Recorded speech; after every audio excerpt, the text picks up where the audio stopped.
Ngaku pulang ke rumah pribadi, Natalie Holzer sengaja menghindar dari keluarga Sule. Artis Natalie Holzer mengaku pulang ke rumah pribadinya karena menghindar dari keluarga Sule. Natalie Holzer tengah menjadi perbincangan publik setelah berseteru dengan anak sambungnya Putri Delina. Kini, Natalie Holzer mengaku pulang ke rumah pribadinya. Di acara Rumpi, Natalie Holzer mengaku sengaja menghindar dari keluarga Sule karena suasana tengah memanas. Natalie Holzer mengatakan tak tahan saat berdebat dengan Sule. Jalan satu-satunya adalah menghindar untuk sementara waktu. Kini, Natalie mengaku tengah memikirkan banyak hal, terutama soal pernikahannya dengan Sule. Sebelumnya, Natalie Holzer disebut sedang healing dari keluarga Sule. Mendengar hal ini, Astrid Kuya selaku tante Natalie Holzer langsung buka suara. Namun, Astrid Kuya enggan membeberkan detail tempat healing Natalie Holzer, lantaran ia merasa tak punya hak dalam hal itu. Astrid Kuya mengaku tak berani mengungkapkan keberadaan Natalie Holzer, kecuali ada permintaan langsung dari Natalie. Astrid Kuya tak ingin banyak mengomentari soal keluarga Sule dan Natalie Holzer. Bahkan, ia juga tak ingin mengomentari hubungan Natalie dengan Putri Delina. Istri Uya Kuya itu meminta kepada awak media supaya bertanya langsung kepada Natalie. Di sisi lain, Astrid Kuya juga menanggapi soal masalah dalam rumah tangga.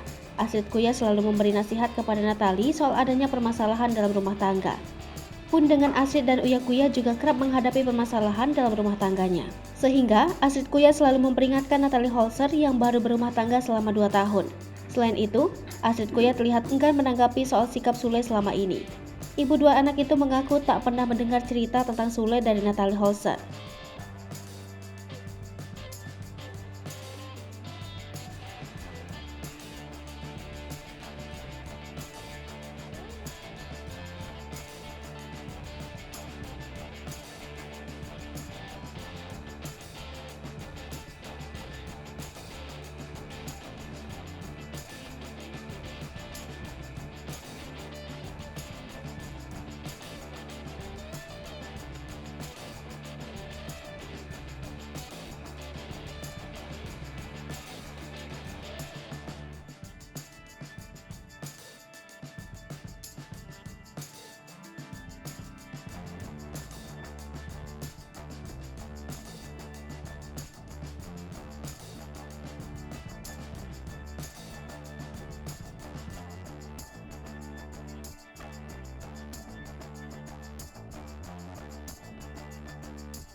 Hai pemirsa Sri Popo TV, jangan lupa komen, like, dan subscribe, serta tonton terus berita-berita terupdate lainnya ya.